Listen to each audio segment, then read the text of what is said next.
Aku pengen tanya nih sama Kak Kak Siska. Kak Siska Bakri dari Semarang. Halo Kak, apa kabar Kak Siska? Halo, Apa halo, kabar Kak? baik. Baik, seneng banget bisa ketemu sama Kak Siska nih. Kak Siska dari Semarang? Iya, Ah, dari Semarang, Masya Allah. Aku pengen tahu juga nih teman-teman yang ada di sini dari mana aja sih? Ini udah dari Semarang. Terus teman-teman yang lain dari mana nih?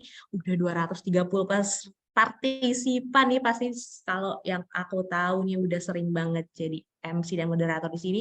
Ini tuh bisa dari Aceh sampai Papua semuanya pasti ada nih di sini teman-teman. Ya kan? Nah, teman-teman makasih banget. Nah, aku mau tanya Kak Siska nih. Oh, dari Palangkaraya. Wow, dari Depok. Hai, aku juga anak Depok nih. Kak Siska tahu nggak sih kita akan membahas apa pada siang hari ini?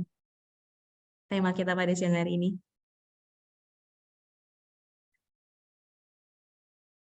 Oke, mungkin Kak Siska belum ini ya. Oke, sip. Oh iya teman-teman, aku juga mau ngingetin nih buat teman-teman nanti selama webinar berlangsung, kalau misalnya teman-teman nanti ada pertanyaan yang ingin diajukan kepada narasumber, teman-teman bisa raise hand atau teman-teman bisa masukkan pertanyaan kalian di chat box di bawah dan teman-teman aku mau ngingetin sekali lagi agar teman-teman tetap menjaga toleransi di dalam forum ini untuk tetap memberikan masukan ataupun komen di chat box itu tanpa komentar-komentar yang sara ya teman-teman. Karena di sini uh, kita mau belajar sama-sama, kita mau berinteraksi dengan narasumber sama-sama. Nah teman-teman selanjutnya nih aku nggak mau berlama-lama, aku pengen banget menyapa dan memanggil narasumber kita pada hari ini, Kak Retno Dewi Utami. Halo Kak Retno udah di Zoom nggak ya? Sudah ada. Halo, Ah, selamat siang Karina. baru kelihatan nih mukanya. Aku dari tadi nyari-nyari mana ya Kak Retno. Oke, oke. Oke Kak Retno, aku mau sedikit perkenalkan dulu ya sama teman-teman Kak Retno. Nah, teman-teman, narasumber kita pada siang hari ini tentunya adalah narasumber yang telah expert pada bidangnya dan sesuai dengan tema kita pada hari ini, yaitu membangun mentalitas dan produktivitas untuk mentalitas dan gaya hidup yang baik untuk menunjang produktivitas. Nah, kebetulan Kak Retno adalah seorang learning dan development specialist di Cakap. Wah, Cakap lagi nih. Cakap berarti keren banget platformnya karena punya narasumber yang keren-keren kayak Kak Retno. Nah, Kak Retno, Iya. apakah Kak Retno sudah siap nih pada siang hari ini untuk membagikan ilmu dan materi sama teman-teman? Oke, terima kasih Karina untuk Oke, baik. waktunya dan selamat siang Ya, juga untuk teman-teman semuanya. Berarti ini udah bisa aku take over atau ada yang mau disampaikan lagi dari Karina oke, dan juga sudah teman-teman Agen sepertinya. Co? Oke, sudah ya. Silakan layar, Oke. aku serahkan kepada Kak Retno. Baik, terima kasih teman-teman semuanya. Selamat siang dan selamat bergabung untuk semuanya yang sudah hadir di webinar kali ini. Wah, ada 236 partisipan sih ya yang sudah bergabung bersama dengan kelas kali ini. Mudah-mudahan di waktu Indonesia bagian enaknya sih tiduran, rebahan, scrolling sosial media, tapi teman-teman udah menyempatkan waktunya untuk hadir di sini. Dan terima kasih juga untuk Genenko untuk Ejinenko untuk waktunya yang sudah diberikan kepada kita dan juga kepada Cakap untuk bisa berpartner lagi dalam kelas-kelas upskill yang diadakan oleh Cakap dan juga Ejinenko. Sebelumnya tadi udah diperkenalkan juga oleh Karina. Perkenalkan sekali lagi, nama saya Retno Dewi Utami. Teman-teman boleh panggil Kak Retno, boleh panggil Mbak Retno gitu kan ya. Asal jangan dipanggil Mas aja sih ya. Takutnya ada yang salah gitu kan, dikiranya namaku, oh ini agak sedikit kelaki-lelakian gitu kan ya, jadi dipanggilnya mas-mas gitu ya. Oke, kalau gitu, sebelumnya aku mau cek dulu nih teman-teman semua di sini, sudah bergabung dan siap mengikuti kegiatannya. Tenang aja di sini, walaupun title-nya adalah, expert gitu kan ya, tapi sebenarnya di sini, aku lebih ingin memposisikan diri sebagai orang yang sama-sama belajar gitu kan. Jadi, kalau dilihat dari title-nya, berat ya, membangun mentalitas dan gaya hidup yang baik untuk menunjang produktivitas. Terus aku berpikir dulu nih, apakah mentalitasku dan juga gaya hidupku tuh sudah baik dan sudah cukup meng-inspired untuk teman-teman untuk lebih produktif? Jawabannya sih bisa iya, bisa juga enggak. Jadi selama materi ini disampaikan, mudah-mudahan hal-hal baiknya nanti bisa teman-teman ambil.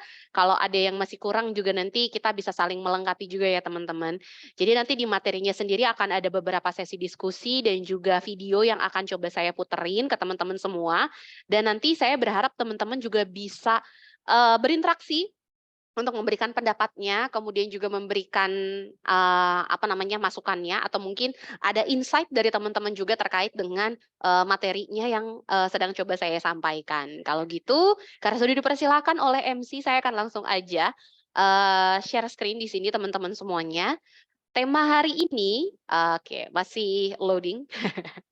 Oke, ini adalah materi yang coba saya bawakan terkait dengan tema yang cukup general, teman-teman. Membangun mentalitas dan juga menunjang produktivitas. Saya ambil 2 kata-katanya di situ ya, teman-teman semuanya. Jadi kalau nanti ada yang ingin melengkapi boleh gitu kan. Dan kalau, dari perspektif saya untuk bisa menjadi seseorang yang lebih baik gitu kan ya, be a better versions of yourself means you have to lead self and then lead others. Jadi jangan dibalik ya, kalau buat saya sebelum kita nge-lead orang lain, kita harus aware dulu, harus paham dulu gimana caranya kita nge-lead diri kita sendiri.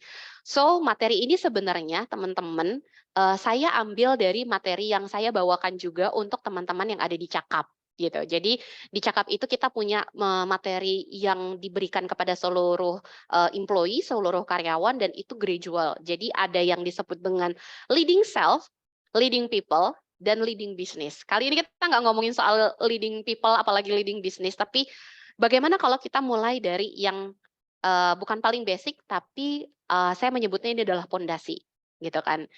Kenapa saya bilangnya pondasi, karena ya tadi balik lagi, untuk bisa nge-lead orang lebih banyak lagi, untuk bisa memimpin sebuah tim, kita juga bisa dan juga mampu nge-lead diri kita sendiri, gitu. Mudah-mudahan bermanfaat ya buat teman-teman semua, nanti di sesi diskusi juga bisa, ikut berpartisipasi secara aktif. Oke. Nah, sebelumnya mungkin teman-teman tadi saya izin ambil waktunya juga ya, sedikit untuk teman-teman memperkenalkan sebenarnya Cakap itu apa sih? Mungkin juga ada dari beberapa peserta di sini yang wondering, Cakap lumayan sering juga ya ngisi dan juga berpartner barengan sama Agent Co di kegiatan-kegiatan webinar. Karena sebenarnya Cakap dan Agent Co ini kita fokus ke upskilling gitu kan. Nah, Cakap ini apa sih? Jadi Cakap bisa dikatakan sebagai platform upskilling nomor 1 di Indonesia dan kita sudah, pernah mendapatkan rekor muri sebagai aplikasi daring pertama belajar bahasa dengan interaksi 2 arah yang tersebar di 96 kota, di 38 provinsi dengan lebih dari, 3 juta murid dan rating di aplikasi Google Play Store-nya stabil ada di angka 4,9 teman-teman. Jadi boleh kepo-kepo juga ya tentang Cakap, tentang produk-produknya Cakap, tentang apa aja sih yang kita coba tawarkan di Cakap gitu kan. Untuk melengkapi pembelajaran yang sudah teman-teman dapatkan di Agent Co gitu. Jadi apa salahnya sih untuk menjadi seseorang yang lebih baik lagi gitu kan. Kita tambahin lagi nih satu platform pembelajaran kita lagi. Tadi udah download Agent Co, habis ini cus langsung download Cakap ya teman-teman semuanya. Oke. Nah, Cakap sendiri kita punya program yang kita sebut dengan Cakap Language dan teman-teman juga bisa kepoin di Cakap Language ini. Teman-teman mau belajar bahasa asing apa? Mau belajar bahasa Inggris? Ada. Teman-teman mau ekspansi belajar bahasa Mandarin? Kita juga ada. Teman-teman suka nonton anime? Suka baca manga? Pengen juga bisa belajar bahasa Jepang, di Cakap juga ada. Di sini ada yang fans, berat drama Korea, atau mungkin pengen ketemu sama K-pop idol-nya, terus pengen bisa menyapa mereka bukan cuma sekedar "annyeonghaseyo" gitu kan ya, tapi lebih banyak lagi kata-kata yang teman-teman keluarin.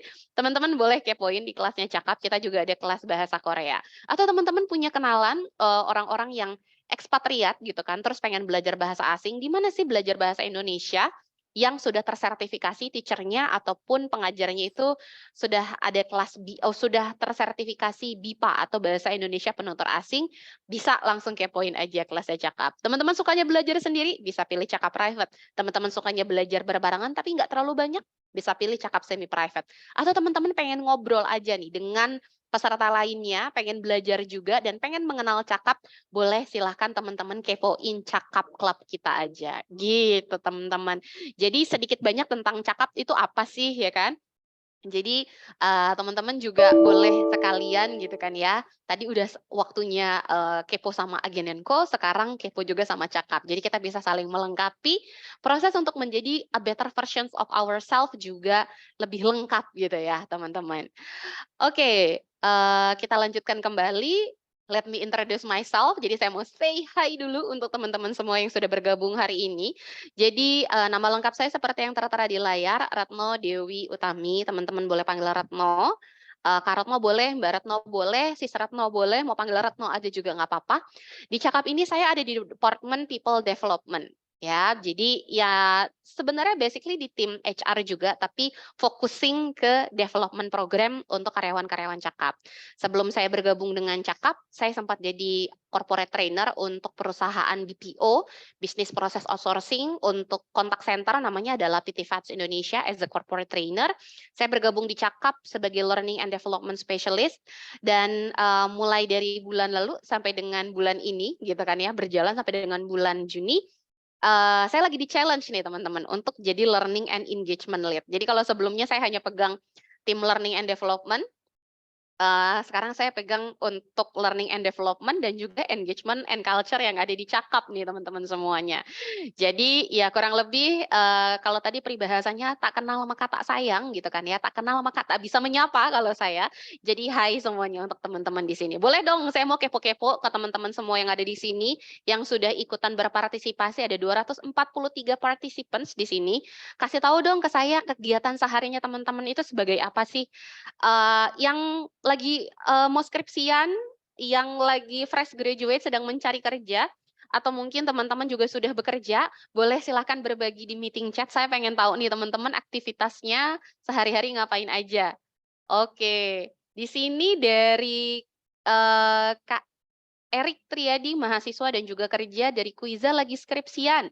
Dari Anissa mau KKN Kak, mahasiswa tingkat akhir. Kemudian aku masih kelas 11, waduh masih SMA ya kelas 11. Terus freelancer, kuliah sambil kerja, baru masuk kuliah Kak, mau UAS, mahasiswa sambil rebahan, yeay hidup rebahan. Masih kelas 11 SMK, baru lulus SMP, wah lagi kuliah semester 4 Kak, masih sekolah nih, pengangguran aja. Baru jadi maba, masih kuliah semester 2 lagi belajar karena pelajar masih kuliah semester 4, semester akhir PNS. Wah, luar biasa ya. Hari ini beragam sekali loh kelas-kelasnya. Beragam sekali loh peserta yang ada di kelas. Ada yang SMP, ada yang SMK, ada yang sudah kuliah, ada yang kuliah sudah semester akhir, ada juga yang sudah bekerja, freelance juga tadi. Oke, selamat bergabung, welcome. Mudah-mudahan teman-teman juga bisa menemukan perspektif baru ataupun insight baru ya di kelas kita kali ini. Oke, jadi tadi kita udah kenalan sama Cakap, udah kenalan juga sama saya. Loh, pede banget ya kenalan sama saya. Nah, saya mau ngajak teman-teman ngobrol dulu nih di sini. Sebelum kita masuk ke temanya hari ini, yang sekali lagi saya perlu ngecek, ya, membangun mentalitas dan gaya hidup yang baik untuk menunjang produktivitas. Panjang bener. Jadi saya harus ngeliat contekan saya dulu bentar ya. Jadi teman-teman, materi kali ini seperti yang sudah saya sampaikan tadi, ini kita ambil dari materi yang memang sempat saya bawakan untuk teman-teman yang ada di Cakap. Nah, tadi ada leading self ya, saya ambil ini dari Korn Ferry teman-teman. Jadi Korn Ferry itu apa sih? Basically Korn Ferry ini adalah sebuah institusi ataupun lembaga untuk kalau kita mau belajar upskilling, dan ini udah international certification sih teman-teman gitu. Jadi programnya sendiri saya coba ambil dari beberapa yang kira-kira sesuai lah ya yang bisa kita bawain di hari ini. Kalau teman-teman pernah nggak dengerin kayak ada lembaga Six Sigma atau mungkin Dale Carnegie. Nah, Korn Ferry itu kurang lebih mirip-mirip lah seperti itu. Jadi saya coba ambil beberapa poin-poin dari materinya Korn Ferry, dari bukunya Korn Ferry untuk saya bagikan dan juga saya share ke teman-teman semua ini. Mudah-mudahan klop sama temanya membangun mentalitas dan juga gaya hidup yang baik untuk dapat menunjang produktivitas. Oke? Kerja. Oke, wah masih ada yang jawab ya. Nah, sekarang teman-teman yang tadi kerja, yang kuliah, yang semester 4, yang lagi UAS, yang lagi skripsi, yang lagi di kantor, yang lagi dimanapun kalian berada dan mengikuti kegiatan hari ini, saya mau teman-teman choose one of this. Ya, jadi ada 2 perspektif, ada 2 pernyataan, dan teman-teman boleh memberikan pendapatnya, myth or reality. Jadi mitos atau fakta gitu. Ini mitos atau fakta. Kita buka dulu ya statement yang pertama. Jadi statement yang pertama itu adalah ini teman-teman. To be more productive, you must work longer hours. Untuk menjadi seseorang yang lebih produktif, kamu harus bekerja, belajar, ataupun melakukan hal tersebut lebih lama. Ya. In your opinion, it's myth or reality. Ya. Sabar guys yang sudah menjawab ya. Masih ada satu lagi nih. More time doesn't always equal more work done.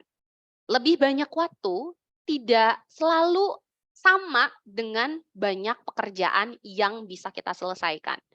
So choose which one is myth, which one is reality. Ya, which one is myth, which one is reality. You may write on a chat box, teman-teman boleh tulis di chat box, yang myth yang pertama Kak, yang reality yang nomor pertama Kak, yang reality yang nomor kedua Kak, yang myth nomor kedua Kak. Monggo silahkan teman-teman beradu pendapat tapi dengan sehat ya di meeting chat kita. Tuh ada 19 orang nih yang ikutan berpartisipasi. Which one is myth, which one is reality in your opinion? Basically it's in your opinion. Jadi ini tidak ada benar, tidak ada salah. Kak Karina, Kak Hafiz juga boleh ikutan gitu ya. Siapapun di sini semua boleh ikutan. Mana yang mitos, mana yang realita. Kak, yang nomor ini Kak, yang realita. Kak, nomor ini Kak, yang mitos nih kalau menurut saya. Oke, sudah ada 23 orang yang, wah 26. Kita coba lihat dulu gitu ya. Oke, saya coba scroll. Oke, saya bacain yang teman-teman. Oke, ini dari Gladita. Katanya keduanya adalah mitos, Kak. Kalau kata Kathy, kiri myth, kanan real. Oke, kalau kata Chelsea, satu reality, yang kedua myth. Oke, Anisatul, yang satu myth, yang kedua reality. Kemudian Hanif, yang pertama myth, selanjutnya reality. Nomor 2 real, mitos yang pertama, yang penting tuh sih kualitas kerjanya, bukan makin lama kita belajar atau kerja. Percuma belajar lama-lama tapi nggak paham-paham. Aduh, Kak Nabila jangan curcol. Dan si nomor 1 reality, 2 myth, Erik juga udah ikutan, Hafiz nomor 1 mitos, 2 realita. Mantul. Tasya 1 mitos, 2 fakta. Kalau kata Mas Irianto, 1 ini real gitu ya. First myth, second reality. 1 mitos, 2 real. Angelina, waduh. Yang kedua tuh reality kok. Kalau kita dikasih banyak waktu pasti bisa banyak juga yang diselesaikan. Kalau bisa sehari 30 jam, WK. Dari Nabila. Oke, teman-teman terima kasih banyak ya sudah ikutan berpartisipasi. Which one is myth, which one is reality in your opinion. Balik lagi, karena ini menurut opininya teman-teman, jadi ini bisa jadi salah atau kurang tepat di satu orang, tapi juga bisa benar di orang yang berbeda, gitu kan. Tapi saya oke. Asli. Wah, ada self reward ya. Iya benar, kerjanya 1 jam, self reward-nya 3 jam, ya kan? Kerjanya 1 jam, self reward-nya nonton film terbaru yang 2,5 jam. Film apa tuh? Transformers, terus udah gitu The Flash ya kalau nggak salah ya teman-teman yang masih tayang nih kan. Kalau yang nanya karena kok nggak nonton film horor, maaf saya tidak suka film horor ya teman-teman. Oke, kita coba bedah dan juga kita coba bahas nih ya teman-teman. Dari semua pendapat teman-teman yang sudah dibagikan, terima kasih. Jadi mana nih yang mitos, mana yang realita, yang realitasnya gitu. Jadi Dalam opini saya, teman-teman boleh juga punya opini yang berbeda gitu kan ya, teman-teman. Dan ini juga based on materi yang coba saya kembangkan di materi yang akan saya bawakan ke teman-teman semua di sini. Punya lebih banyak waktu itu tidak selalu banyak pekerjaan yang yang selesai gitu. Faktanya adalah iya, ini realitasnya gitu kan. Tapi ada juga orang yang butuh waktunya sedikit untuk mengerjakan sebuah hal gitu. Jadi kata kuncinya di sini teman-teman untuk menunjukkan apakah mana nih yang realita, mana yang mitos adalah gini. Ketika teman-teman itu melakukan sesuatu dan teman-teman itu ada hasilnya, artinya teman-teman melakukan sesuatu yang produktif. Oh, ini ada yang coret-coret ya? Oke, punten ya teman-teman. Jadi, soalnya tadi saya lihat ada yang dibulet-buletin gitu ya. Oke, jadi kata kuncinya untuk mengetahui mana yang mitos dan mana yang realita dari dua perspektif ini, teman-teman, kita coba cari kata kuncinya. Kata kuncinya adalah bukan banyak waktunya, bukan apa namanya, semua pekerjaan harus selesai tepat waktu. Karena kata kuncinya adalah ketika kita bisa menghasilkan sesuatu, itulah saat di mana kita bisa menyatakan bahwa diri kita itu produktif. Misal, sebagai seorang learning and development, gitu kan, saya bisa dikatakan produktif adalah ketika saya bisa menyelesaikan satu modul dalam 1 bulan. Atau saya bisa menyelesaikan satu kegiatan onboarding dalam 1 minggu. Gitu. Nah, jadi perspektifnya kita ganti bukan menjadi harus seperti ini, tapi balik lagi ke teman-teman bahwa kata kuncinya itu adalah produktif. Ya, sesuatu dikatakan produktif itu apabila kita sudah bisa menghasilkan sesuatu. Nah, dari waktu yang udah teman-teman spare atau teman-teman spend gitu ya, itu menghasilkan sesuatu enggak? Nah, jawabannya kembali lagi ke kalian semuanya. Menghasilkan sesuatu enggak? Tadi kan Nabila bilang, kalau bisa 30 jam dalam 1 hari. Tapi dalam 30 jam tersebut, saya balikin lagi pertanyaannya Nabila. Nabila bisa menghasilkan sesuatu enggak dari 30 jam tadi? Atau target Nabila dalam 1 hari itu sudah terselesaikan belum? Nah, kalau 30 jam selesai enggak? Gitu, teman-teman. Jadi balikin lagi. Karena kalau kita bilang bahwa kita kurang, kita butuh banyak waktu gitu kan. Kita butuh lebih dari sekadar 24 jam. Nanti ketika kita diberikan Tuhan lebih dari 30 jam, 24 jam, let's say tadi 30 jam, ternyata kita akan mengatakan lagi bahwa, aduh kurang nih 30 jam, kalau bisa 36 jam deh dalam 1 hari. Kan akan ada selalu excuses, akan selalu ada pembelaan lagi dari diri kita. Gitu. Jadi kata kuncinya adalah teman-teman, ketika teman-teman itu mau dikatakan produktif, teman-teman sudah menghasilkan apa hari itu? Teman-teman misalnya punya kalender nih. Kalender tadi ketika teman-teman meluangkan waktu untuk fokus time-nya, apakah sudah bisa mengerjakan atau menghasilkan sesuatu dari fokus time tadi? Itu pertanyaan yang bisa teman-teman jawab sendiri. Gitu. Karena produktivitas seseorang itu beda-beda. Target setiap orang productivity-nya tuh beda-beda. Antara saya dengan Kak Hafiz, dengan Kak Karina, itu beda-beda gitu kan. Jadi, kata kuncinya adalah apa yang sudah teman-teman hasilkan. Dari waktu yang sudah teman-teman spare atau teman-teman spend. Ya, spare itu kan artinya yang teman-teman luangkan, spend itu artinya yang sudah teman-teman habiskan. Coba. Jadi bukan hanya spare tapi spend. Ya. Sudahkah teman-teman menghasilkan sesuatu dari tadi spare dan spend-nya teman-teman? Dan itu bisa menjawab pertanyaan ini, myth or reality. So, saya nggak punya jawaban, yang punya jawaban adalah teman-teman. Itulah makanya kenapa tema hari ini adalah lead self dan lead others. Ya, kenapa lead self sih, Kak Retno? Leading yourself itu perlu kita miliki terlebih dahulu, karena before you can lead others, you must be able to lead yourself. Setuju nggak? Sebelum kita bisa ngelihat orang lain, kita harus bisa ngelihat diri kita sendiri. If you cannot lead yourself, how will you make a difference?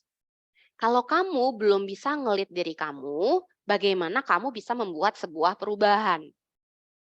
Ya kan? Kalau kita masih merasa bahwa waktu yang saya spare dan saya spend tadi ternyata masih banyak hal-hal yang bisa saya isi.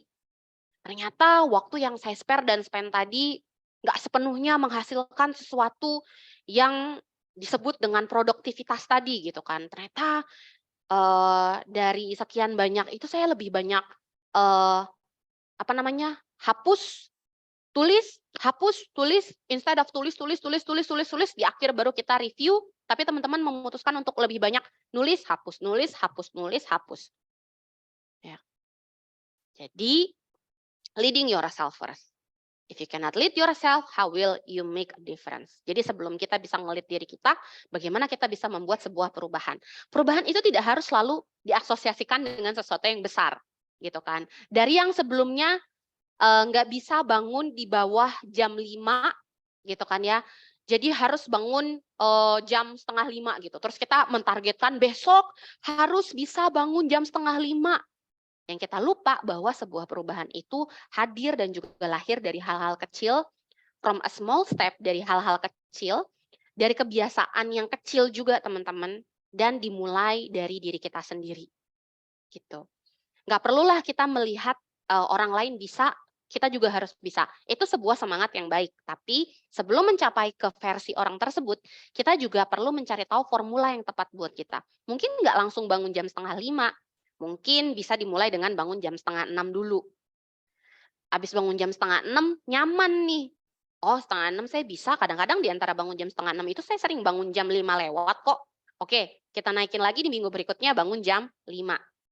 Dan yang paling penting, kalau kamu melihat temanmu sedang melakukan sebuah gerakan perubahan, jangan malah mencela, cie, tumben banget bangun pagi, cie, tumben banget nggak telat datang ke sekolahan, cie, tumben banget nggak datang ke kelasnya telat nih, atau ke kerjaannya telat.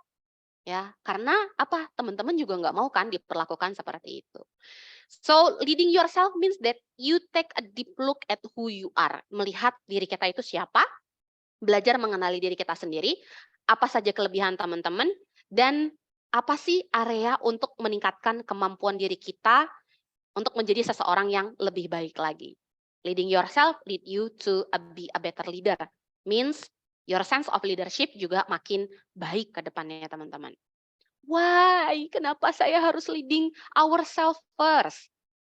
Makes you more efficient and productive. Kita boleh aja ngelihat dari buku A, buku B, orang A, orang B, gitu kan ya. Tapi kita nggak punya formula yang tepat nih buat diri kita. Kita selalu fokus bagaimana kita menjadi orang lain, bukan malah fokus ke bagaimana kita menjadi seseorang yang lebih baik lagi. Seseorang yang bisa menghasilkan sesuatu di waktu-waktu yang sudah saya luangkan dan saya habiskan. Ya kan? Dan leading yourself, mencari sesuatu yang bisa bisa sesuatu yang bisa digali, dicari gitu kan, means keep you motivated and accountable. Menjadi seseorang yang terus memotivasi dan bisa dipercaya. Yang ketiga, kalau kamu sudah menjadi orang yang bisa memotivasi dan bisa dipercaya, makanya kamu juga bisa membangun hubungan yang baik dengan orang sekitarmu. Ya kan, orang selalu bertanya, gimana sih caranya saya bisa dihargai oleh orang lain? Bagaimana sih caranya supaya saya bisa didengarkan oleh orang lain? Gitu kan?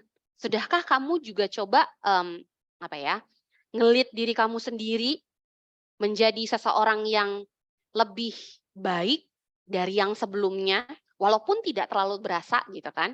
Walaupun belum terlalu besar, ya, build stronger relationship with others. Dan sampailah kita di waktu yang lain, inspires others to follow your lead. Kalau yang sebelumnya kita ngelihat ke orang lain, sekarang kita yang dilihat oleh orang lain. Seneng gak sih kalau misalnya punya perasaan kayak gitu? Ya kan? Aku pengen jadi kayak Kak ini deh, soalnya dia orangnya seperti ini, seperti ini, seperti ini. Tapi akan sampai di waktu akhirnya kamu juga jadi role model untuk orang lain. Dan bagaimana untuk sampai tahap itu? Dimulai dengan leading yourself, teman-teman. Lead self and then lead others. Gitu. Inilah alasan kenapa saya menampilkan materi ini untuk teman-teman semua. Ada cukup banyak leadership competencies di Korn Ferry punya ya, teman-teman. Itu ada 38 gitu ya, ada 38 leadership competencies mulai dari leading yourself, leading people, leading business with a large scale berarti ya, teman-teman. Tapi di sini saya cuma akan membahas kurang lebih ada 3 aja nih, teman-teman, yang kira-kira relate buat kita semuanya di sini. Jadi kalau di apa namanya ya, problem analysis-nya atau leadership competencies-nya Korn Ferry gitu kan, ini ada 4 hal yang teman-teman juga harus pertimbangkan dan teman-teman ketahui terlebih dahulu gitu kan. Jadi what you do gitu kan, kompetensi, skill, behavior required for success that can be observed, terus experiences, assignment or roles that prepare a person for future roles gitu kan. Ingin menjadi seperti apa sih kita nanti, ingin dilihat seperti apa sih kita nanti gitu kan.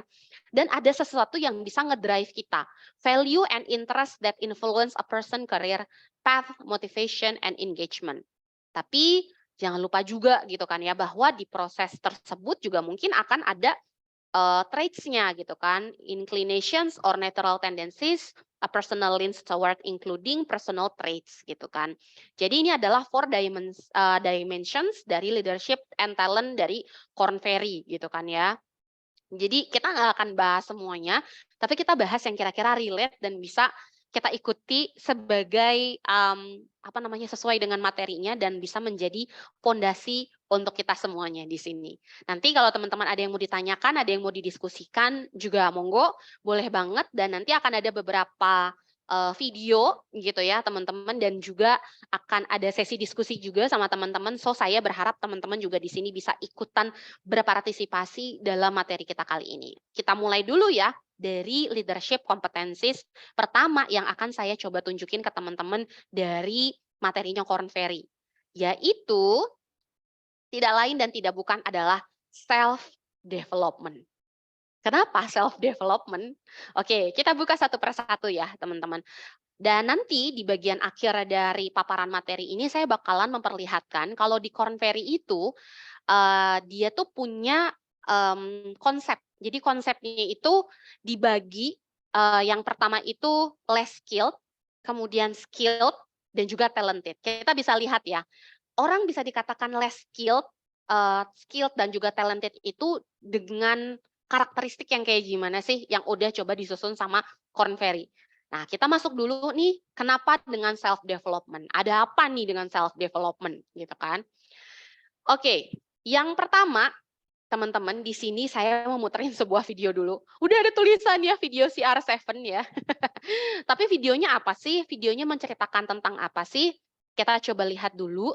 Ini dia videonya, mudah-mudahan teman-teman juga bisa mendapatkan hal yang baik dari video ini, dan nanti setelah itu kita coba diskusi juga ya mengenai video ini. Sorry. Saya coba stop share dulu ya teman-teman, sepertinya videonya nggak bisa atau belum bisa diputerin di sini. Oke, saya coba share screen dari saya punya Google Slides aja dulu. Or I should insert the video first. Wait.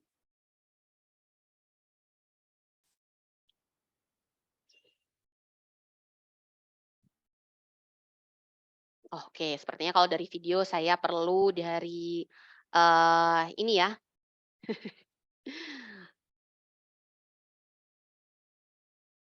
Dari Google Slide saya dulu. Oke, maaf ya teman-teman ya, karena ada kendala dengan koneksinya, bukan koneksi sih, lebih ke ininya ya, apa namanya, videonya.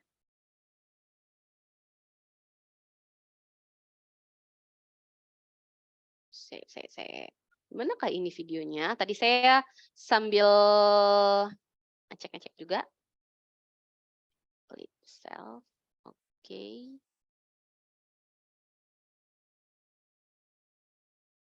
Nah, ini dia videonya. Oke, saya coba puterin aja dari sini.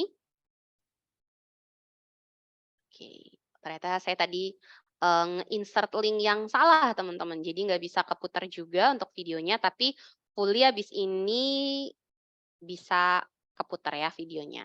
Sebentar. Oke, udah saya cek. Kita share screen lagi ya, teman-teman ya. Oke, mana nih share screen-nya? Oke, share sound juga. Nah, lagi loading, ini dia video dari Cristiano Ronaldo untuk ngebuka nih training kita dan ngebahas tentang self development, dan teman-teman boleh kasih pendapatnya ya terkait dengan video Cristiano Ronaldo ini. Oke, kita sama-sama simak. Mudah-mudahan nggak ada koneksi nggak ada kendala dengan koneksi, jadi bisa terputar dengan aman ke teman-teman semuanya.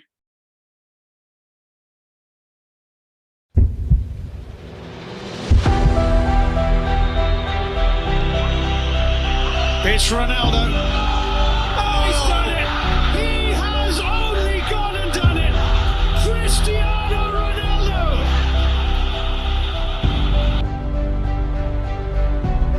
I was feel from the beginning that I was different than the other ones. I was more special. I was a special kid. What's your secret? Because you're showing no signs of slowing down. No secrets, don't exist secrets. The secret is dedication and hard work, you know, to be able to work 100% all the time. You don't need to compare Cristiano with this player or any other player. Cristiano, his motivation, he has always all the motivation.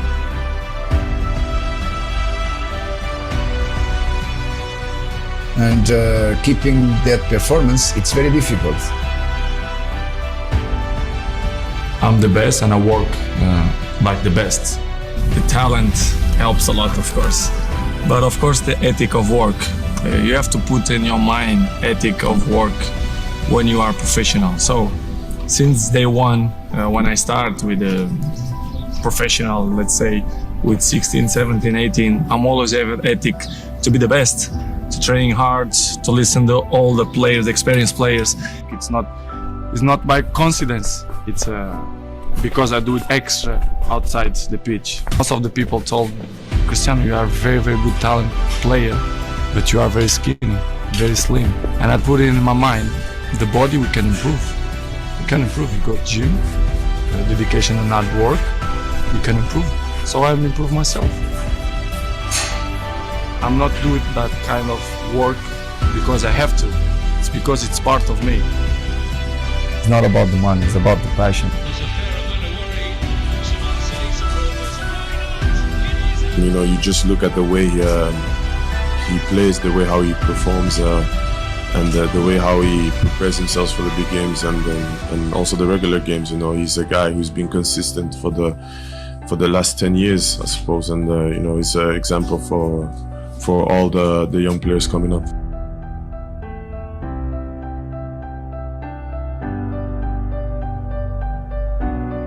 All this happened because of a reason. The reason is I'm unbelievable inside the pitch. This is why the people have so much interest on me. Are you the best footballer in the world right now? In my mind, I'm always the best. I don't care what the people thinking, what they say. In my mind, not just this year, but always, I'm always the best. I think the numbers, they say everything. I don't need to say, I'm a minister of football, I'm a legend. The numbers say everything. So. Oke, walaupun kalau ngomongin kepercayaan dirinya Cristiano Ronaldo nih, dia udah di atas rata-rata ya teman-teman. Tapi dari konsep self development yang tadi disampaikan oleh Cristiano Ronaldo, apa sih poin yang teman-teman dapetin nih? Yang teman-teman bisa share juga ke saya dan juga ke yang lain gitu kan ya. Boleh di meeting chat dari video tadi. Apa sih poin self development yang Ronaldo punya, tapi saya mungkin belum punya, dan orang-orang yang mungkin ada di posisinya dia juga belum miliki gitu kan ya. Oke, Gledita bilang banyak, satu aja Gledita, aku minta satu aja.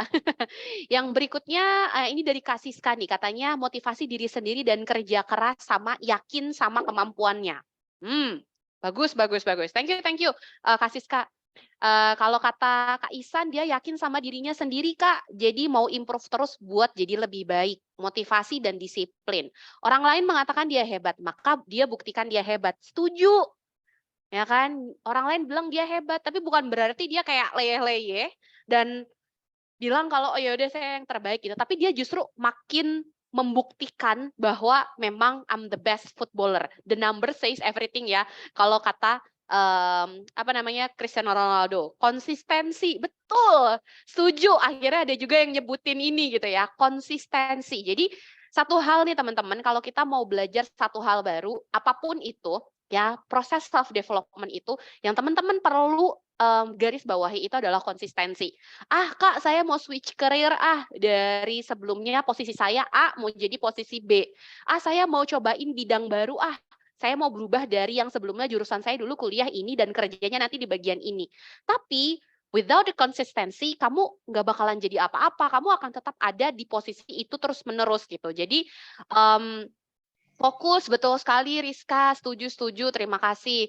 Nah, ini Erik, panjang banget nih Kak Erik bilang punya tujuan, motivasinya kuat, kerja keras, percaya sama diri sendiri, selalu meningkatkan kemampuan, percaya bisa jadi pemenang, konsistensinya. Nah, itu dia.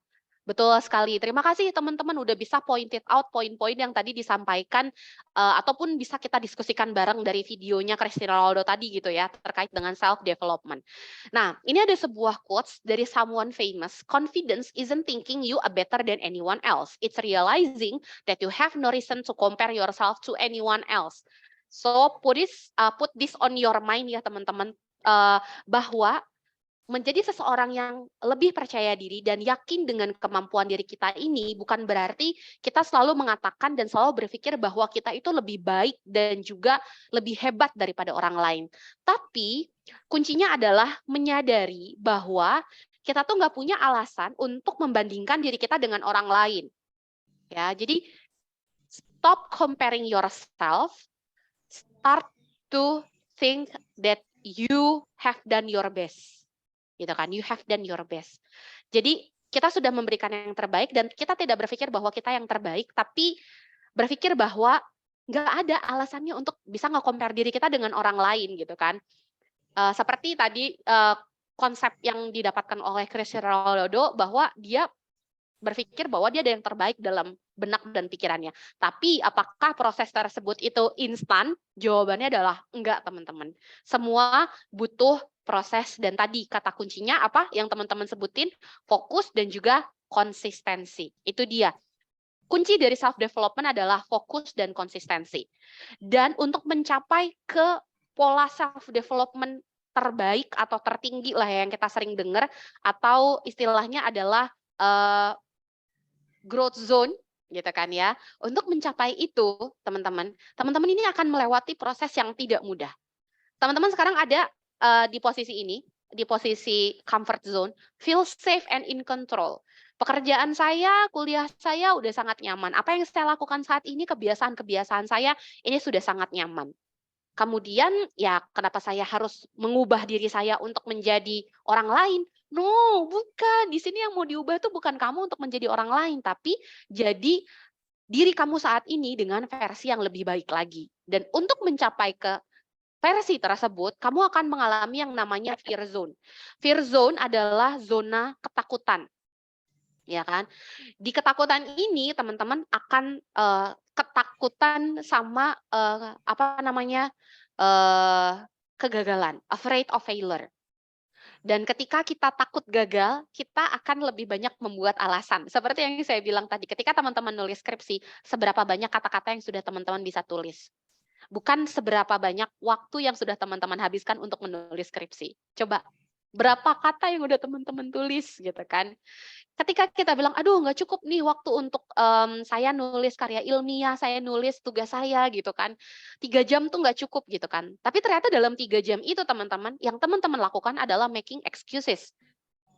Tulis, hapus, tulis, hapus, tulis, hapus. tips dari saya nih, teman-teman yang lagi ngerjain apapun, tulis aja dulu semuanya. Ketika itu udah jadi sebuah kerangka, baru teman-teman review. Ya kan? Dan teman-teman dalam posisi ini akan mudah sekali terhipnotis atau mungkin mudah sekali untuk ke-influence dari orang lain pendapat-pendapat mereka. Ya elah masih ada hari esok, ya elah masih ada bentar, ya elah masih ada nanti lagi gitu kan. Sehingga muncullah rasa tidak percaya diri. Apa saya bisa ya? Apa saya mampu ya nyelesain ini dalam waktu berapa targetnya teman-teman? Seminggu, 2 minggu, 1 bulan. Kalau teman-teman sedang mengalami fase tersebut, artinya teman-teman ada di fase fear zone, zona ketakutan. Ya kan? Ketika teman-teman sudah berani untuk mengatasi rasa takut dan membuat alasan-alasan yang sebenarnya lebih ke arah blabbering atau lebih kayak ke alasan teman-teman yang teman-teman ciptakan sendiri, bukan alasan yang memang ada dan membuat teman-teman terhambat gitu kan ya, tapi alasan yang diada-adain gitu kan. Dan teman-teman mulai fokus dengan apa yang mau saya raih dan saya capai, teman-teman akan mengawali langkah pertama teman-teman ke yang disebut dengan learning zone. Nah, di learning zone bukan berarti kelar nih. Teman-teman akan melewati lagi challenges yang baru. Wah, kelar nih sama bab 1, bab 2, bab 3 skripsi. Masuk deh ke bab 4 penelitian, survei, yang macam-macam gitu kan ya. Belum lagi nanti presentasinya. Aduh, ada lagi nih hal-hal baru nih gitu kan ya yang akan saya alami gitu kan. Tapi ketika teman-teman mendapatkan hal-hal baru tadi dan teman-teman berpikir bahwa itu adalah saatnya saya berproses, saatnya saya saatnya saya berproses dan saatnya saya belajar, makanya teman-teman akan punya mindset bahwa oh iya, hal-hal yang susah tadi itu adalah skill baru yang saya bisa akuisisi nih. Nah, ini juga yang sering saya coba sampein gitu kan ke teman-teman ataupun ke rekan kerja saya gitu kan, ataupun ke intern dan subordinates yang lainnya, bahwa kalau kita bisa, kuncinya adalah di bagaimana kita mengucapkannya. Kalau kita mengatakan itu adalah problems, then it will be a problems. Tapi kalau kita bilang itu adalah challenge, artinya challenge itu ada kesempatan untuk kita bisa menang. Ya kan?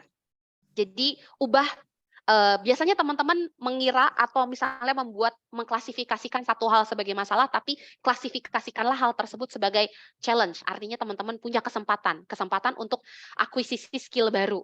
Untuk teman-teman meningkatkan comfort zone-nya saya.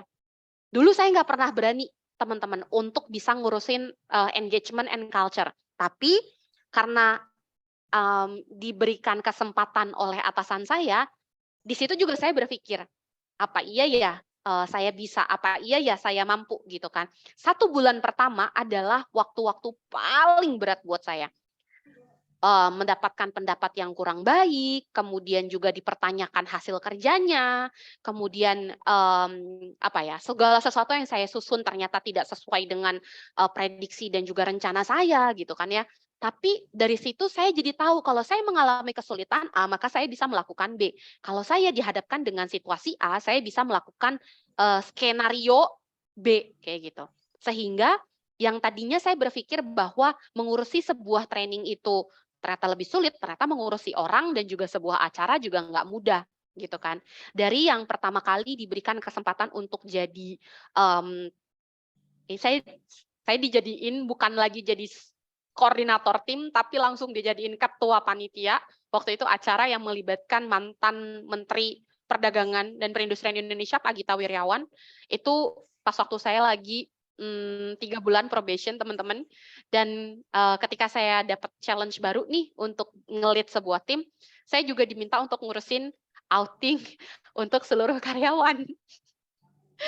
Ya kan, biasanya bikin event tuh skala kecil nih, training doang nih, ini bikin sekarang 1 perusahaan gitu kan. Tapi akhirnya saya bisa berkoordinasi dengan tim lain, dengan vendor, dan saya jadi tahu gitu kan, mana sih orang-orang yang emang ternyata punya potensi besar dalam dirinya. Sehingga dari situ leadership-nya juga keasah gitu teman-teman, dan develop confidence atau rasa percaya diri saya dan nambahin ilmu baru lagi nih. Nah, ketika saya ngerasa bahwa oh ya, saya sudah bisa nyaman nih melakukan, ataupun saya sudah tahu nih polanya seperti apa. Kalau nyaman sih saya udah ada di comfort zone ya. Polanya nih kayak gimana nih, saya udah tahu nih. Kita belajar dan kemudian kita berkembang. Sehingga kita tahu nih kan, apalagi nih yang mau saya raih nih dalam hidup saya. Dulu saya berpikir kayak ya udahlah kerja tiap bulan dapat gaji gitu kan, nggak kepikiran kayak misalnya punya posisi yang lebih lagi daripada saat ini gitu kan. Yang penting saya bisa ada pemasukan tiap bulan apa segala macam.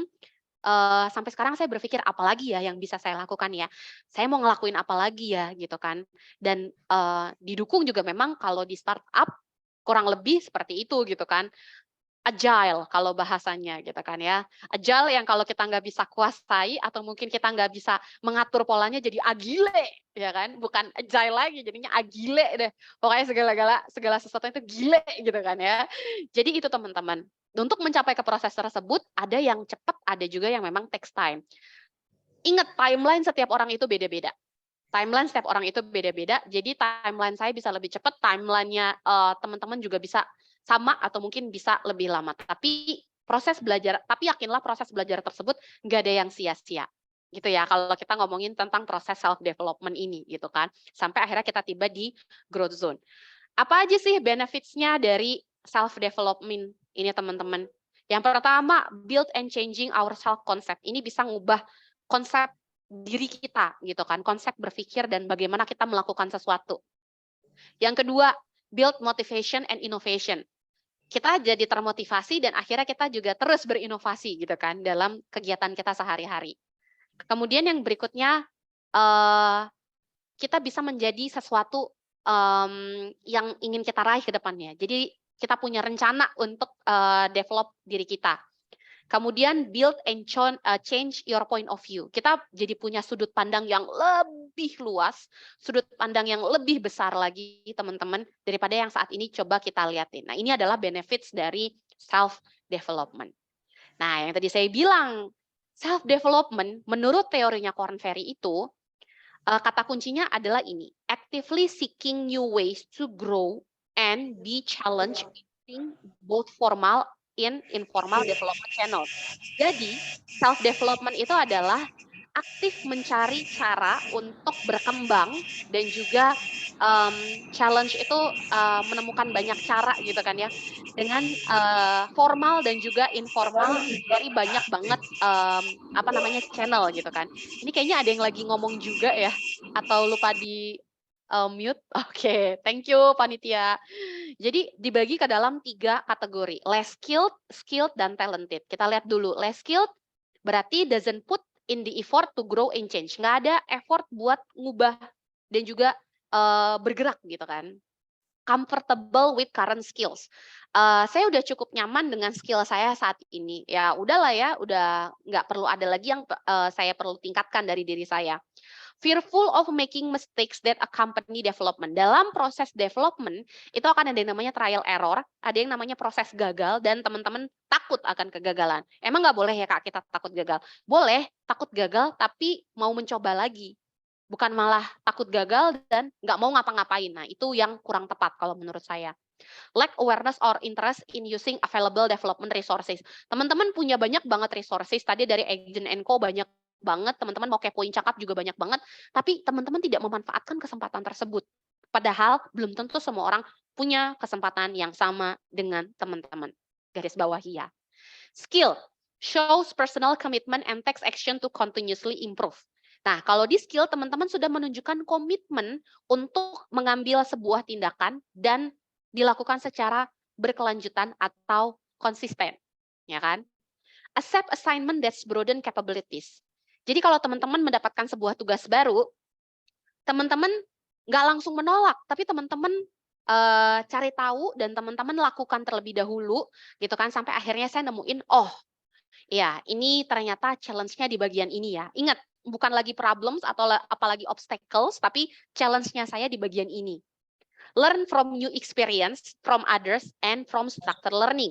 Jadi belajar itu bisa dari mana aja, dari orang sekitar kita, dari ayah ibu kita, dari rekan-rekan kita, dari guru kita, dari atasan kita, maupun dari bootcamp ataupun kegiatan-kegiatan training dan juga webinar. Makes the most of available development resources. Jadi pergunakan waktu sebaik-baiknya, memanfaatkan resources untuk belajar dan juga mendevelop diri teman-teman sendiri. Nah, harapannya teman-teman nih gradual nih, dari yang sebelumnya less skilled menjadi skilled, dan terakhir teman-teman ada di talented. Takes consistent action to develop new skills. Jadi apa nih yang perlu saya tingkatkan? Jadi nggak perlu lagi disuruh, nggak perlu lagi diminta, tapi udah dari diri kita sendiri muncul keinginan untuk bisa ngedevelop diri kita. Find ways to apply strength to new issues. Jadi kalau ada isu baru, ada challenge baru gitu kan ya, kita menemukan polanya, kita menemukan jalannya, bukan justru malah menyalahkan keadaan. Aware of the skills needed to be successful in different situations and level. Kita aware bahwa setiap different level and skills itu butuh hal yang berbeda juga gitu kan. Jadi untuk ketemu dengan orang tipe A, tipe B, tipe C itu kan beda-beda gitu kan caranya. Seek the assignment that stretch him or her beyond the comfort zone. Cari tahu apa sih sesuatu yang bisa membuat kamu tuh melebarkan comfort zone-mu. Tapi hati-hati juga, jangan jadi seseorang yang overuse. Overuse itu develop just for the sake of development without focus on objective. Jadi ya udah, mungkin kalau bahasa sekarang FOMO, cuman ngikut-ngikutin temen doang. Focuses on own development at the expenses of meeting other obligations. Jadi fokus aja ke diri kita sendiri, ke proses development kita tanpa mau melihat ke sekitar. Maybe susceptible to the latest self-help path. Maksudnya jadi kayak kita tuh tidak mau menerima pertolongan ataupun hal-hal baru yang muncul di sekitar kita. Nah, itu kalau kita ngomongin self development, oke? Kita udah bahas satu dari 3 materi Korn Ferry yang akan saya bagikan ke teman-teman semua. Nah, ini dia yang tidak kalah pentingnya, gitu kan? Yaitu action oriented. Ya, kita udah belajar self development, how to develop ourselves gitu kan ya. Nah, yang tidak kalah pentingnya juga itu adalah bagaimana kita melakukan sesuatu yang lebih baik lagi gitu kan ya, melakukan sesuatu yang lebih baik lagi. Kemudian kita juga fokus dengan apa yang bisa kita lakukan gitu kan ya. Stop procrastinating. Nah, sering banget nggak sih ngedengar kata-kata itu? Benar banget nih teman-teman. Dan kalau ngomongin soal action oriented, di sini kita juga berbicara mengenai bagaimana membagi waktu dan juga prioritas kita. Nah, ngomong-ngomongin soal membagi waktu dan juga prioritas, kita coba cek nih ke bagian berikutnya dari materi ini, yaitu, kita kenalan dengan Eisenhower Decision Matrix.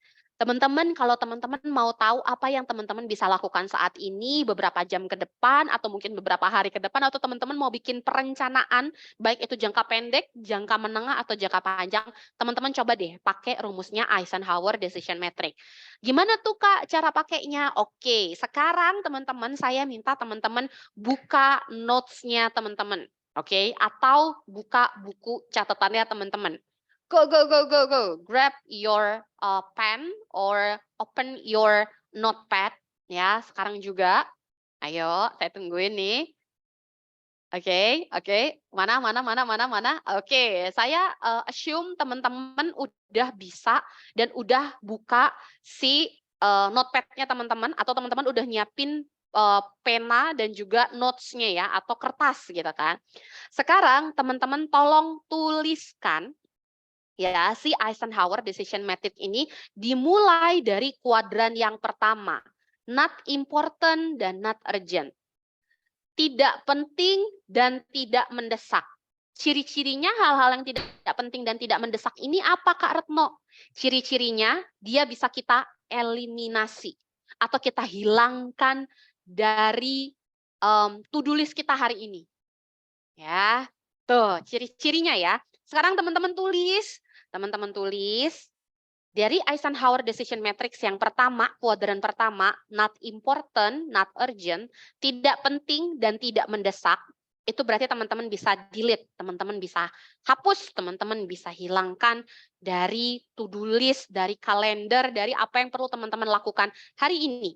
Sudah? Oke, hitung ya. 5, 4, 3, 2, 1. I assume teman-teman udah nulis hal-hal yang perlu teman-teman delete. Oke, kita masuk ke kuadran yang kedua. Delegate. Delegate ini artinya not important tapi urgent. Tidak penting tapi mendesak. Nah, tidak penting tapi mendesak. Not important tapi urgent. Nah, kalau kita ketemu dengan tugas yang seperti ini, berarti kita bisa delegate. Apa nih contoh tugas yang teman-teman bisa delegasikan atau hal yang teman-teman bisa delegasikan? Masukkan itu di kuadran kedua, yaitu kuadran not important tapi urgent, yaitu delegate. Coba langsung tulis ya. Langsung tulis not important tapi urgent yang bisa didelegasikan. Oke? 5, 4, 3, 2, 1. I assume teman-teman udah tulis. Yang berikutnya kita sampai ke kuadran ketiga. Important but not urgent. Ini penting tapi tidak mendesak. Penting tapi tidak mendesak. Maka yang bisa kita lakukan adalah schedule a time to do it. Schedule a time to do it. Apa yang teman-teman bisa scheduling dari apa yang lagi teman-teman lakukan sekarang? Coba tulis dong ya, kuadran ketiga. Important but not urgent. Penting tapi tidak mendesak dan bisa kita scheduling. Ya, bisa kita jadwalkan. Apa itu? Langsung sudah ditulis? 5, 4, 3, 2, 1. Saya assume teman-teman sudah tulis kuadran ketiga. Dan kita sampai ke kuadran yang terakhir. Ya, yaitu important dan juga urgent. Wah, ini udah penting, mendesak juga sifatnya. Berarti kalau penting dan juga mendesak, berarti kita bisa lakukan sekarang juga. Do it now. Do it now. Itu adalah keywordnya, kata kuncinya. Oke? Silahkan tuliskan di kuadran yang terakhir, important dan juga urgent. Do it now. Oke? 5, 4, 3, 2, 1. Oke, saya assume teman-teman sudah tuliskan semua poin-poin dari Eisenhower Decision Matrix, ya kan? Sekarang saatnya rise and shine. It's exercise time. So, teman-teman yang sudah menuliskan tadi dari kuadran Eisenhower, boleh langsung sampaikan ke saya apa yang sudah teman-teman tulis yang masuk ke kuadran-kuadran tadi. Ya, yang not important, not urgent, not important tapi urgent, important but not urgent, dan yang terakhir, important dan juga urgent. Oke, nah, it's exercise time. Siapa yang sudah menulis, boleh langsung. Oke, wah udah ada yang menuliskan di meeting chat.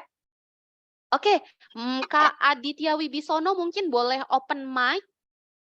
Kak Aditya Wibisono mungkin boleh open mic. Kasih tahu ke saya dan teman-teman semua yang sudah dituliskan tadi apa aja. Silakan Kak Aditya.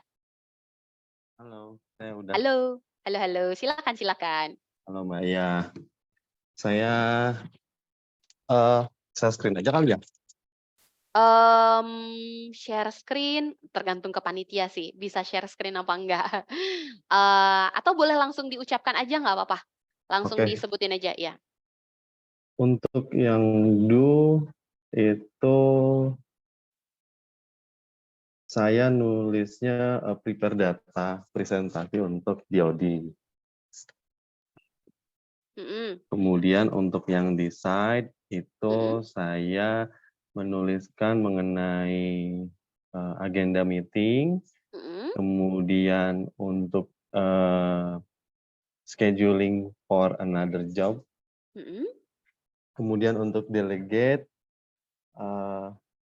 ada administrasi, proses administrasi, kemudian ada proses pitching vendor, kemudian untuk delete itu ada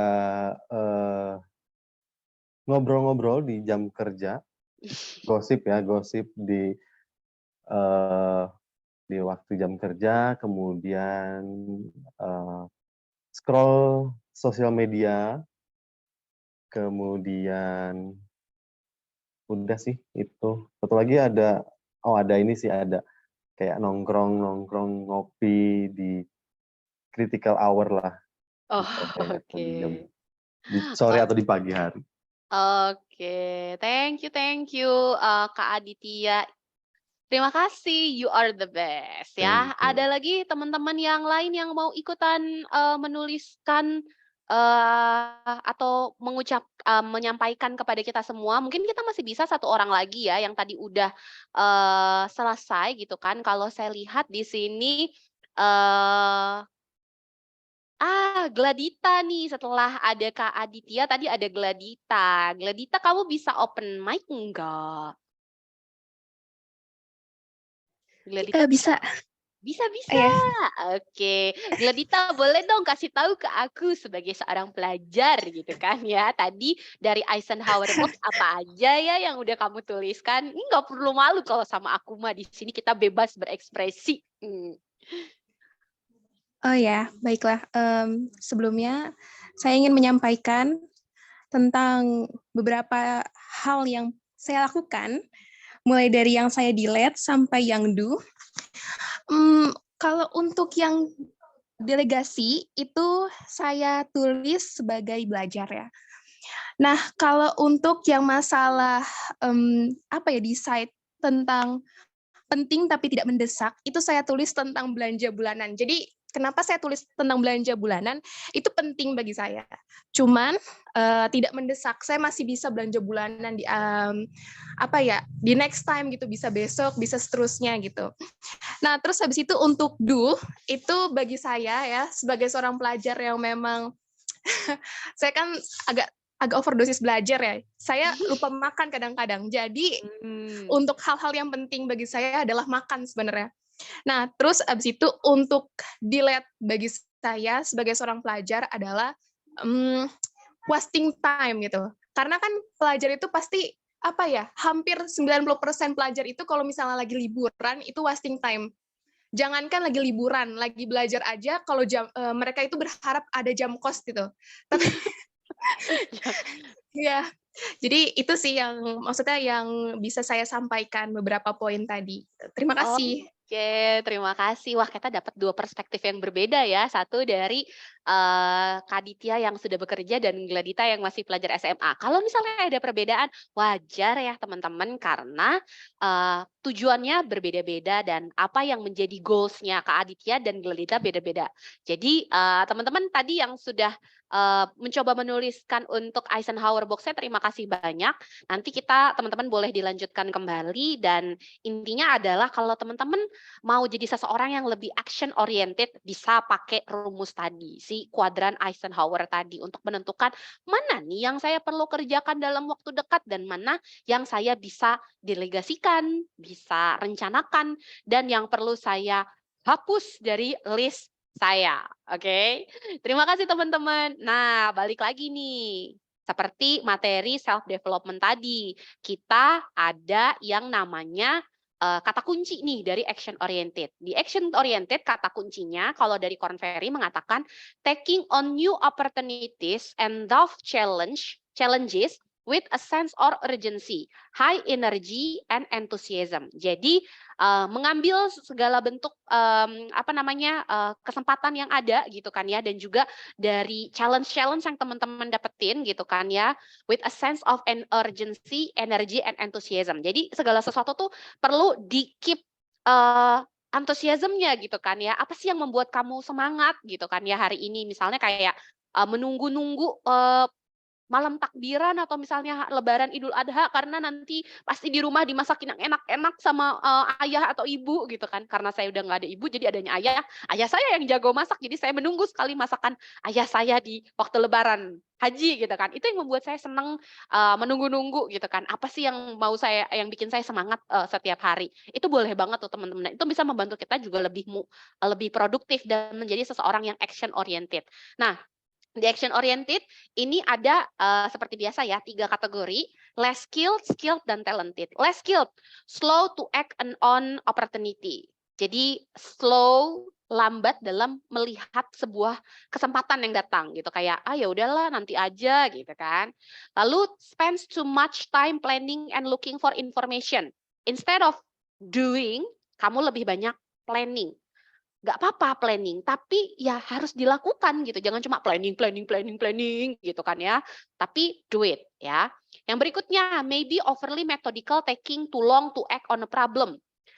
Terlalu memikirkan hal-hal yang metodikal gitu kan ya. Padahal kalau kita belum ngelakuin, kita nggak tahu itu kan metode yang kita pikirkan tuh bener apa enggak ya kan. Reluctant to step up to challenges. Wait for someone else to take action. Orang lain dulu aja. Kalau orang lain bisa, kenapa mesti saya? Mungkin sebagian ada yang berpikir seperti itu. Boleh, nggak apa-apa. Mungkin kita mau ngeliat dulu kesempatan-kesempatan sambil memperbaiki diri. Tapi ketika pada akhirnya kesempatan itu datang ke kita, jangan menyia-nyiakannya. Kalau kamu nggak mau dibilang less skill. Skill, readily takes action on challenges without unnecessary planning. Jadi kita udah siap walaupun kita ditodong. Ini ntar ini bagaimana nih? Oh iya bisa nih kita lakukan ini. Jadi kita action dulu gitu kan ya.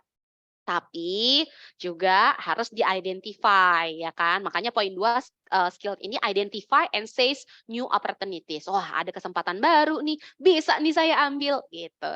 Displays a can-do attitude in good and bad times. Jadi tidak hanya di good times aja tapi di bad times. Karena kadang-kadang ketika kita membuat perencanaan akan ada sesuatu yang buruk juga mungkin terjadi. Nah, kita juga harus siap dengan hal tersebut ya. Talented quickly and decisively takes action in fast-changing, unpredictable situations. Jadi kita bisa cepat bergerak, menentukan apa yang perlu kita lakukan selanjutnya, walaupun itu di tengah-tengah unpredictable situations. Shows a tremendous amount of initiative in tough situation, is exceptional at spotting and seizing opportunities. Jadi kita menunjukkan hal-hal yang inisiatif datang dari dalam diri kita di situasi-situasi yang mungkin nggak mudah gitu kan, sehingga muncul dan juga timbullah si opportunities atau kesempatan baru dan kita bisa memanfaatkan itu dengan baik. Tapi beware of overuse. Overuse di sini pushes solutions before adequate analysis. Jadi melakukan semuanya sebelum ada analisa. May waste energy by immediately tackling an issue, forcing rework along the way. Jadi ketika tackling isu baru, ketimbang mencari tahu apa sih bagian mana sih yang menjadi kendala, kita ngulangin lagi dari awal, ya kan? Yang ketiga, ready to act alone, misses counsel from others. Kita berpikir kayak, saya lakuin aja sendiri, percuma juga sama orang lain. Tapi padahal sebenarnya kita punya orang yang bisa kita tuju untuk meminta pendapat. Coba deh kita tanya dulu sama orang yang bisa kita mintai pendapat. Kalau memang perlu kita lakukan saat itu juga sama diri kita sendiri, ya udah eksekusi. Tapi setidaknya kita udah punya second opinion dulu nih, teman-teman. Nah, itu kita ngomongin action oriented. Dan yang terakhir, di sini saya akan tampilkan satu lagi yang bisa membuat kita juga lebih more productive. Apalagi kalau bukan tech savvy. Kenapa tech savvy? Ya, sama-sama sekarang saya mau muterin sebuah video lagi yang saya yakin ini akan cukup menginspirasi teman-teman, karena begitu saya nonton videonya saya langsung berpikir, wah, bisa nggak ya gue kalau udah umur segini kayak orang yang ada di video ini? Apa sih maksudnya? Yaudah yuk, sama-sama kita lihat aja, ini dia videonya. Japan has one of the oldest populations on Earth. When Masako Wakamiya couldn't find any good game apps for people her age, she made one herself. コーディングをやるようになったのは81歳の時です。もともと何かいろいろ面白いものが好きなで物好きって言いますか、そういう性質だったんですけども。OK Google、リビングの明かりをつけてください。エアコンの温度を23度にしてください。月の直径を教えてください。I am an IT evangelist and digital creator. I am 84 years old. 私が初めてパソコンを買って使い始めたのは58歳の時でした。And she got really good at using it. Masako has made it her mission to get senior citizens engaged with technology so that they can stay connected and lead more fulfilling lives.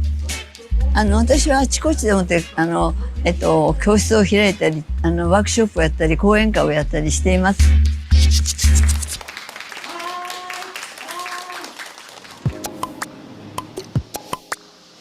シニアが楽しめるようなアプリ、ゲームアプリなんかが、現在もそうなんですけど、ほとんどないんですね。若い開発者たちにね、何か作ってよって頼んだんですね。だけども、僕らは年寄りがどんなアプリが好きなのかわからない。若宮さんが自分で作ればいいでしょって。So, she did. At 81 years old, she taught herself how to code and made an app. 開発したゲームアプリはひな壇と言います。Hinadan is based on an annual traditional Japanese festival that has been around for 1,000 years. It is celebrated with Hina dolls, lined up in a specific order at a party. Older people have a better understanding of these traditions, making it the perfect theme for her game. 今、ダウンロード数が10万件を超しています。5スターだと思います。多くの人と交流をしたり、インターネット時代になったら世界中からいろんな情報が得られるということは素晴らしいことだなと思って、この、通信というものは人間に翼を与えてくれるようなもんだと思いました。Hey everybody, my name is Drew Beebe and I'm Oke, cukup ya dengan videonya tadi. Umur 81 tahun belajar coding dan abis itu bikin aplikasi gitu kan. Wah, saya jadi merinding ya teman-teman. Makanya tadi saya bilang kan, pas saya nonton video ini, saya jadi berpikir, kalau saya ada di usianya beliau tadi gitu kan ya, kira-kira saya bisa membuat hal yang sama juga nggak sih? Nah, kita sekarang berada di tengah-tengah perkembangan industri teknologi yang luar biasa hebatnya ya teman-teman. Kayak sekarang yang lagi rame itu adalah AI, Artificial Intelligence. Jadi di Cakap juga kita sedang created something new yang related sama AI. Dan sebelumnya kita juga ada proses pengajaran menggunakan AR atau Augmented Reality nih teman-teman. Di beberapa kelas yang Cakap udah ada. Teman-teman mau merasakan juga? Ayo ikutan kelas Cakap. Oh jadi promosi ya. Tapi di luar dari itu semua teman-teman, teknologi itu bisa menjadi sesuatu yang menguntungkan juga untuk kita. Tapi kalau kita tidak bisa menjadi seseorang yang mengikuti, kita juga bisa ketinggalan dan kita juga jadi nggak tahu nih apa yang bisa kita lakukan ke depannya. Nah, beberapa tools-tools tadi ya gitu kan yang kita bisa pergunakan itu juga bisa boost productivity kita. Nah, makanya benefits untuk jadi seseorang yang tech savvy itu kita bisa improve workplace productivity. Jadi kayak teman-teman gitu kan, gimana ya caranya untuk kayak membuat sebuah caption yang baik gitu kan untuk copywriting kan, bisa mulai coba-coba cari gitu kan referensi terkait dengan si ChatGPT ini, atau kayak gimana sih saya memanfaatkan ChatGPT dengan baik. Teman-teman juga bisa ngelihat kayak video-video how to train your AI partner gitu kan. Dan dengan kita menjadi seseorang yang tech savvy, kita juga provides helpful resources. Kita bisa membantu bukan cuma ke diri kita, tapi juga ke orang-orang sekitar kita. Kemudian increases available work opportunity